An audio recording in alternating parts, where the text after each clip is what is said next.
Assalamualaikum warahmatullahi wabarakatuh. Perkenalkan, nama saya Muhammad Al-Haris, NPM 17640027, jurusan Teknik Sipil, Fakultas Teknik, dengan dosen pengampun Adi Surya STFT, dari Universitas Islam Kalimantan Muhammad Arsyad Al-Banjari, Banjarmasin, dengan mata kuliah Metodologi Penelitian.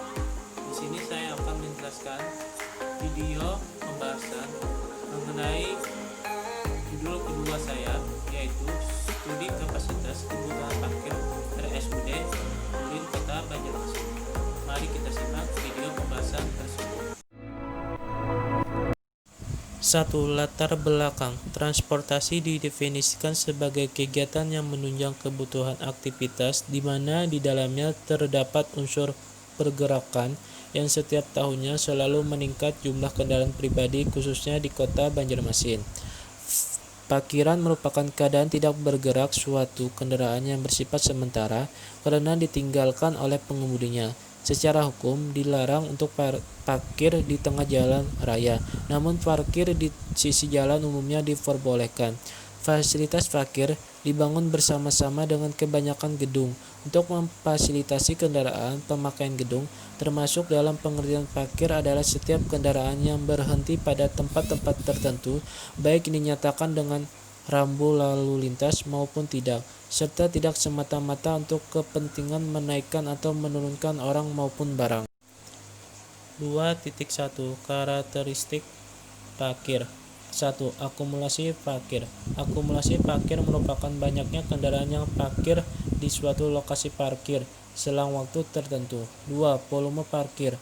Volume parkir adalah total jumlah kendaraan yang telah menggunakan ruang parkir pada suatu lokasi parkir dalam suatu satuan waktu tertentu (hari). 3. Kapasitas parkir. Kapasitas parkir adalah kemampuan maksimal suatu lahan parkir untuk melayani kendaraan yang akan parkir selama waktu pelayanan. 2.2 Karakteristik arus lalu lintas. 1. Volume lalu lintas. Volume lalu lintas adalah total jumlah kendaraan yang melewati suatu titik persatuan waktu pada lokasi tertentu. Volume lalu lintas biasanya dinyatakan dalam tahunan, bulanan, harian, jam, atau bagian dari jam. MKJI 1997. 2. Kecepatan tempuh. Manual kapasitas jalan Indonesia menggunakan waktu tempuh sebagai ukuran utama kinerja segmen jalan karena mudah dimengerti, diukur, dan merupakan masukan yang penting untuk biaya pemakai jalan dalam analisis ekonomi. 3. Kepadatan. Kepadatan didefinisikan sebagai jumlah kendaraan yang menempati panjang ruas jalan atau lajur tertentu, yang umumnya dinyatakan sebagai jumlah kendaraan per kilometer atau satuan mobil penumpang per kilometer. 2.3 Perlengkapan ruang parkir. 1. Marka. Marka parkir merupakan garis utuh mengelilingi ruang parkir, bisa berwarna kuning ataupun garis putih atau garis paralel untuk ruang parkir tegak lurus atau membentuk sudut. Khusus untuk penderita cacat harus dilengkapi dengan marka simbol penderita cacat dan dilengkapi dengan rambu yang menunjukkan bahwa ruang parkir tersebut khusus untuk penderita cacat. 2. Stopper parkir. Untuk mempermudah kendaraan masuk dan keluar dari ruang parkir, diberikan penahanan roda yang tidak terlalu tinggi ataupun terlalu rendah, sehingga kendaraan tidak kebablasan mundur atau maju karena keterbatasan jarak pandang. Stopper dapat juga berupa bagian jalan yang turunkan seperti yang banyak digunakan di terminal, stasiun pengisian bahan bakar, khususnya untuk pengisian bahan bakar gas. 2.4 Kebijakan parkir. Kebijakan parkir dapat dibagi atas dua kebijakan, yaitu kebijakan tarif sebagai salah satu kebijakan fiskal serta kebijakan pembatasan ketersediaan ruang parkir. Kebijakan parkir merupakan 4 unsur pokok, yaitu antara lain: 1. Cara-cara untuk mencapai sebuah tujuan. 2. Pemilihan dan penempatan sebuah tujuan. 3. Organisasi atau lembaga yang melaksanakan yang memiliki kekuasaan untuk menempatkan kebijakan parkir. 4. Pengambilan suatu keputusan. 2.5 Permasalahan parkir. 1. Masalah aktivitas parkir. bangkitan tidak mampu menampung oleh fasilitas parkir di luar badan jalan yang tersedia sehingga meluap ke badan jalan. 2. Fasilitas parkir di luar badan jalan yang tidak tersedia sehingga secara otomatis memanfaatkan suatu badan jalan untuk parkir. Permasalahan umum parkir. 1. Pasar. 2. Kompleks perkotaan. 3. Kompleks perkuliahan. 4. Kompleks perkantoran. 5. Tempat ibadah. 6. Pemukiman di daerah kota. 2.6. Jenis-jenis parkir. 1. Parkir paralel.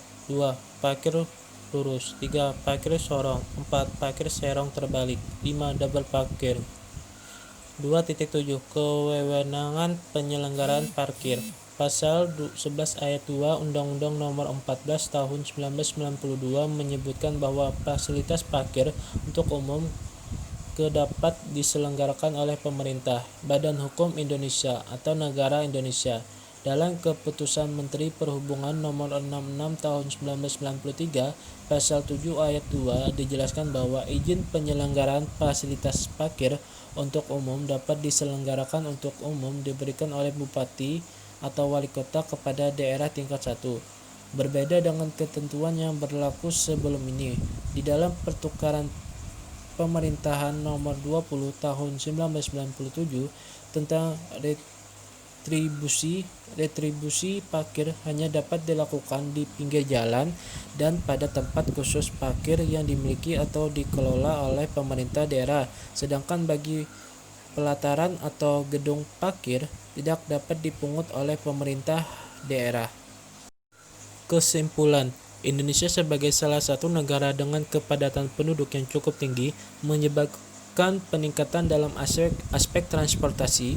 Dengan setiap harinya kemacetan yang sering terjadi menandakan bahwa pemakaian kendaraan di Kota Banjarmasin meningkat dengan cepat. Dengan meningkatnya volume lalu lintas kendaraan, maka dibutuhkan suatu ruang parkir untuk kendaraan.